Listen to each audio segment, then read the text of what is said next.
So you've told me there's this thing, Octopolis and Octlantis. Never heard of it. It sounds awesome, but also kind of crazy, and I've been trying not to look it up. Okay.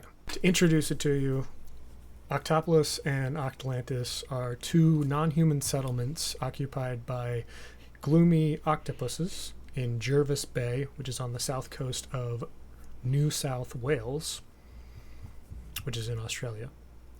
The first site named Octopolis by biologists was founded in 2009, and Octopolis consists of a bed of shells in an ellipse shape 2 to 3 meters in diameter on its longest axis, with a single piece of human detritus believed to be scrap metal within the site. Octopuses build dens by burrowing into the shell bed. The shells appear to provide a much better building material for the octopuses than the fine sediment around the site, and up to 14 octopuses have been seen at Octopolis at a single time. In 2016, a second settlement was found nearby named Octlantis, which includes no human-made objects and can house similar numbers of octopuses. And both sites are in the Boundary National Park. Some media accounts have described these sites as octopus cities, in quotes, but researchers who have worked on the sites view this as a misleading analogy. So I was going to preface it all with, it probably sounds more impressive than it actually is. It definitely does. But I will say it is very cool, and it's something I didn't know in terms of octopuses being able to create shelters. I was expecting Triton to be mentioned here. It would have been interesting. So I have questions, obviously. Sure. As one should. They mentioned founded for the first one. Did scientists create the first one? I believe they discovered it. They did not build it. Okay. But an additional trivia fact, the Octopus's Garden, which is a 1969 Beatles song. Yeah. I'd like to be. Yep. Ringo Starr wrote the song after learning about how octopuses travel along the seabed, picking up stones and shiny objects with which to build gardens. Yeah, so I didn't know they built their own places to live like that. I think I remember seeing some studies saying that they could use tools, which is always an interesting thing, and I think they are near as measuring and rating and ranking intelligence is always a tricky thing, especially between species, but I think they're widely considered to be the smartest invertebrate, and kind of an oddity in that they're a very strong evidence of intelligence outside of like the vertebrate side of things, which kind of flew in the face of some assumptions that were made before we realized how smart they were. Sure. It used to be like, oh, you can't be smart unless you have a spine, right? And then it's like, wait a second, these things are incredibly smart. And not only that, it used to be thought that intelligence was essentially paired with social behavior, right? So in order to be an intelligent animal, you have to have a complex social environment. There's still a correlation there, obviously, because we have one species that really does a good job breaking that. But all of that is to say, they're stereotypically not social, and not stereotypically, well known to be not social, you know? So it is interesting to hear that they can stand to live that close together in a fairly dense population, you know? Although, I also wonder about the word gloomy. Like, why are they calling them gloomy? Oh, wait. That's the name of an octopus species. Wow, we did a good job there. Yeah. Huh. I don't know if I cognitively realized that as I was reading it, but yes, I did know that as a weird trivia fact. Because we're really bad at naming things, is basically what it comes down to. Apparently. God. The gloomy octopus. It's a common Sydney octopus. Huh. Okay. Soapbox pet peeve here. Sure. Apparently, lead researcher David Scheel from Alaska Pacific University told Efrat Livni at Quartz, I'm reading an article from ScienceAlert.com, these social behaviors are the product of natural selection and may be remarkably similar to vertebrate complex social behavior. Read that for me again. These behaviors are the product of natural selection and may be remarkably similar to vertebrate complex social behavior. Okay. It's not that I disagree with natural selection, because I definitely don't. I just really feel like hope that was an not. unnecessary lead-in. Like, How would you phrase it? these social behaviors appear to be remarkably similar to vertebrate social behaviors. Okay. Like, why lead into with that if you're not going to use it? That's all I'm saying. Because there are some people who don't believe in natural selection, and we need to hammer it every chance we get. No, that's not like that. You don't. No, it's true, and I would guess it was phrased that way because it's a habit of that particular individual. Maybe to lead in with a lot of observations about animals that way. That's obnoxious. But Yeah, I'm just gonna assume that was taken out of like a thing he was saying, probably was, and that it was relevant to whatever came before. Maybe it's entirely maybe that's fair to assume that. It's neat. It is neat. The articles are give me some raising my hackles a little bit. That's fair. I think a lot of the articles neat. probably run with the names too much as opposed to just admiring it for what it is, which is... To add to the sense of lawlessness, the researchers also discovered the discarded shells of eaten prey scattered around the city. Yeah. Okay. They're octopi. It is, but if you didn't include that, would you click on it? Would anyone? Would it have populated to the top of your search results? I would have clicked on it just for the name. Well, the name itself is sensationalism. Because it's not really a city. True, but I expect to click on a sensationalized title and then be directed to a super dry, only facts article. Yeah. I'm sure that would do really well. I want the research paper. That's what I want. Well, you have to pay for those, so... Which... Don't tell me why. Don't get me started. Don't get me started. Not only do you have to pay for it, the person who wrote it had to pay for you to see it. Everyone has to pay for it except for the people. Yeah. Yep. No, I agree. Anyway, moving off of that. You have to pay to get it. The gloomy octopus is named as such, quoted by... Yeah, why is it? Actually, let me get the full name, so hold on one second. I will cut that part out as soon as this loads. Come on. So, according to Dr. George Ramos, who led the study as part of his IMAS PhD research, said, and I quote, "The octopus's real name is the common Sydney octopus, but it's known as the gloomy octopus because it appears to have a rather downcast expression," which I think is kind of fun, because it definitely is just a bunch of scientists having a great time naming animals, and I can't begrudge anyone that, because I'm sure after hour upon hour of potentially very boring observation, being able to name something the gloomy octopus is probably something to bring a smile to your face, or at least it would bring a smile to my face. See, the thing is, the picture I'm looking at on the article, it doesn't look that gloomy to me. Well, that's just a happy gloomy octopus. What was I thinking? But they're still pretty gloomy as the subtitle. But they're still pretty gloomy. God. I mean, I have to assume that's the reason. I mean, it's also why we have things like the spiny lump sucker as an actual animal name. Say that, what? The spiny lump sucker. That's fun. That's interesting, though. They fight pretty much constantly. The octopus? There are a lot of den evictions in these places, yeah. But, I mean, they are still living in a confined area. They're sticking around, right? And so they mentioned in this other article from popsci.com, even unfriendly interactions are still social behavior, right?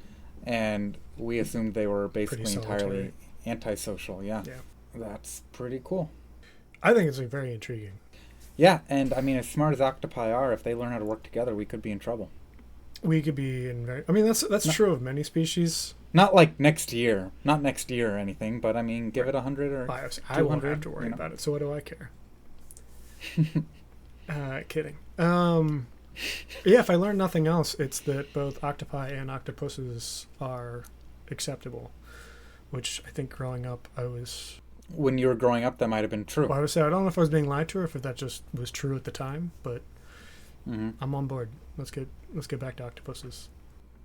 How long do they live? And are they allowed as pets? Roughly 1 to 5 years, according to the American Veterinary Medical Association. And Do you just have that open? Do you not? Some species complete their life cycles in only 6 months, as according to Holy crap. Wikipedia. So potentially they could be, but it feels like there'd be a lot of heartbreak and also I think a lot of maintenance in terms of tank size requirements and just general funeral costs. 6 months to 5 years. And what's interesting is they list that for both in the wild and in captivity. Yeah. A lot of things live longer in captivity, right? So it's interesting. I don't know if that's an aquatic pet difference or if that is a cephalopod difference, Ooh, here we are.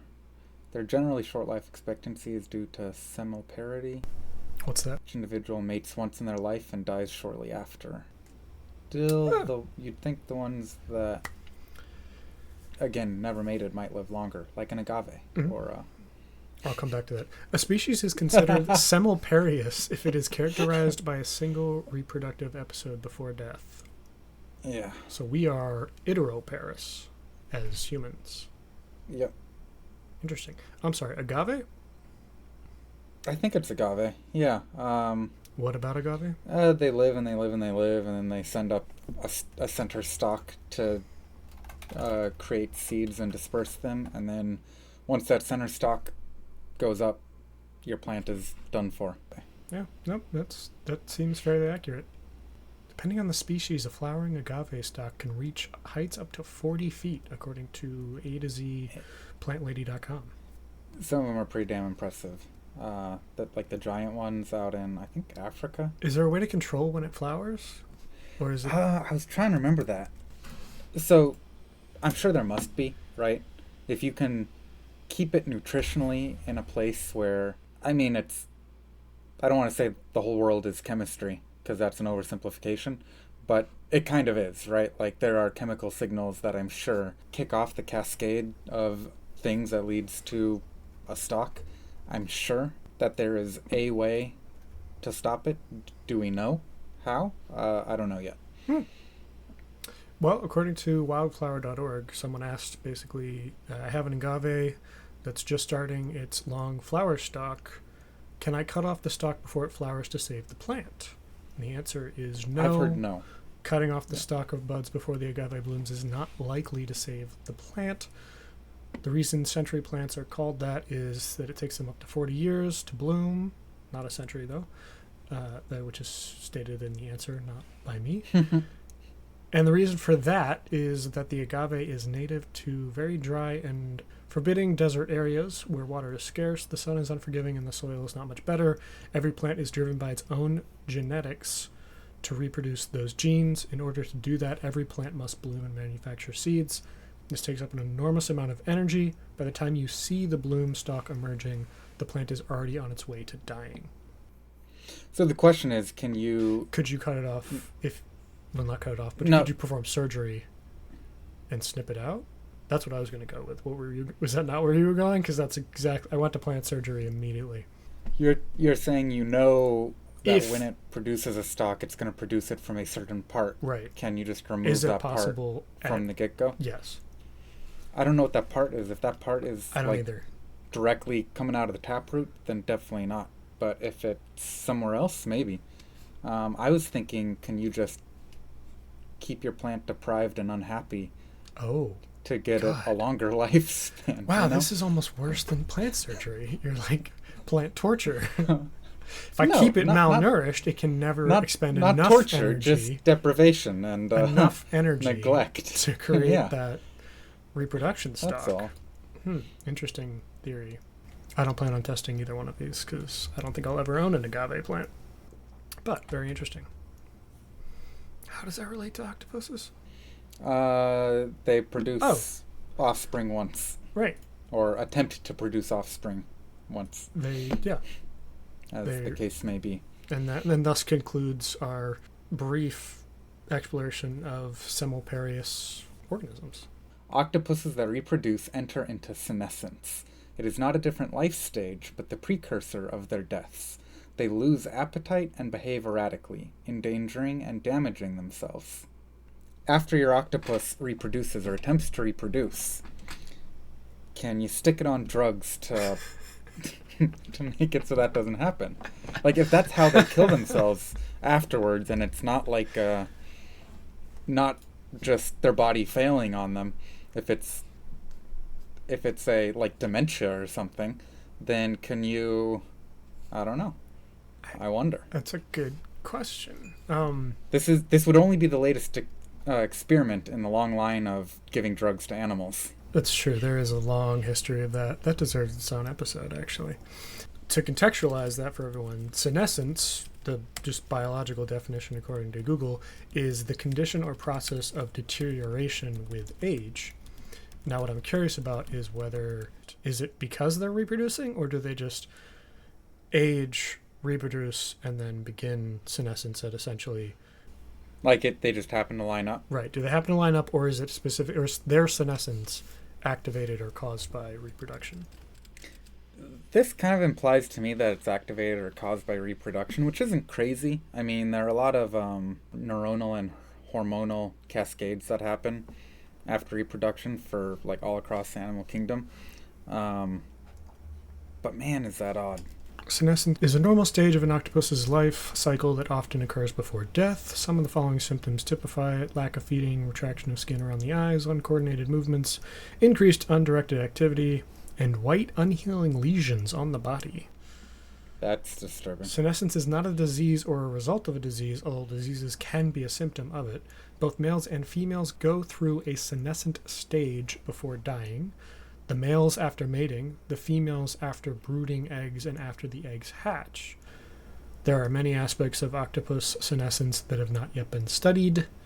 Is one of those yet unstudied aspects whether or not it's a triggering phase? Because I really want to know. Okay. So the abstract starts with that statement that most species of octopus, experience that extreme physical decline after reproduction, and ends in eventual death. Outward indicators are widely recognized, but very little is known about the physiological and neural changes that are associated with that. So what they did was they measured changes in behavioral response to nociceptive stimuli, pain, across the lifespan of the giant Pacific octopus, specifically ones held in public aquariums. Post-euthanasia, tissue was collected from several places and compared with biopsies from healthy giant Pacific octopi. And it looks like there were changes in responses to pain, and there were changes in cell density, specifically neural and epithelial cell density.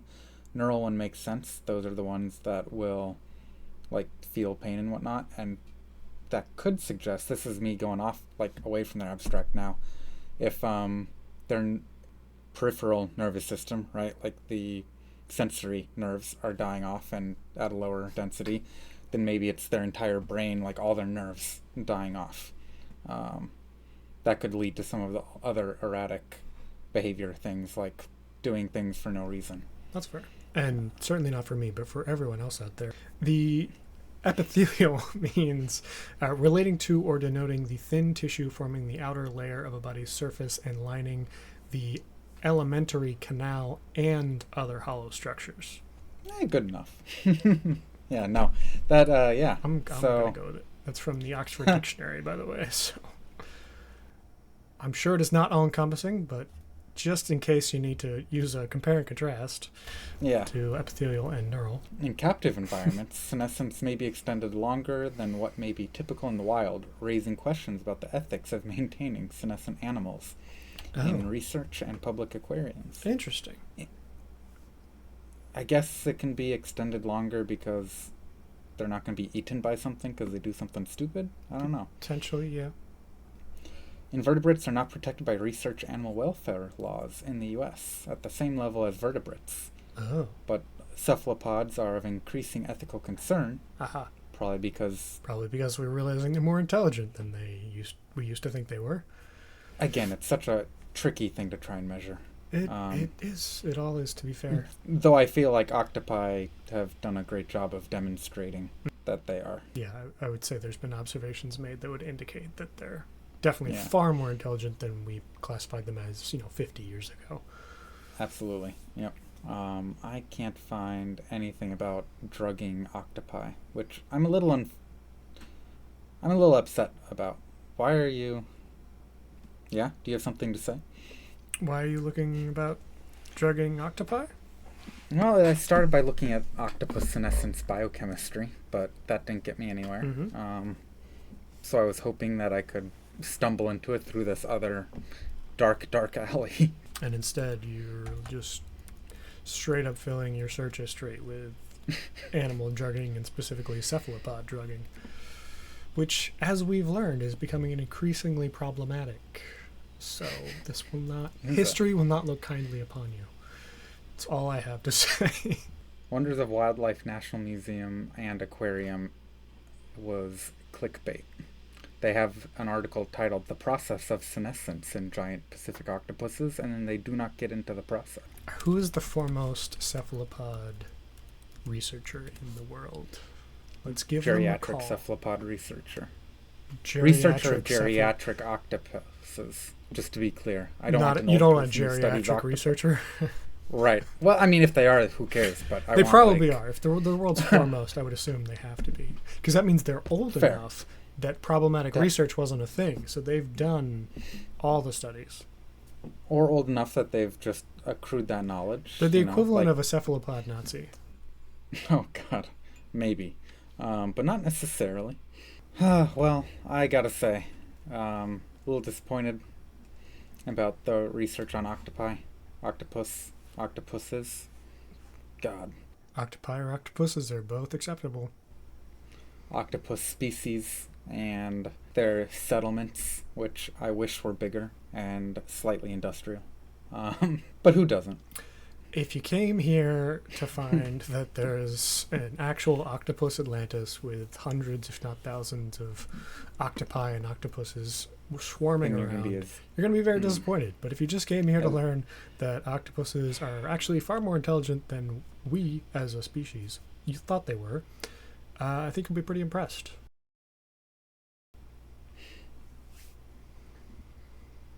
Now we get to... So disappointed. So disappointed. All right, now we need to record the intro, so it's probably just going to be me talking, but I'm trying to think of what to say. Oh, wait. I was thinking our podcast in general is probably a place where we talk about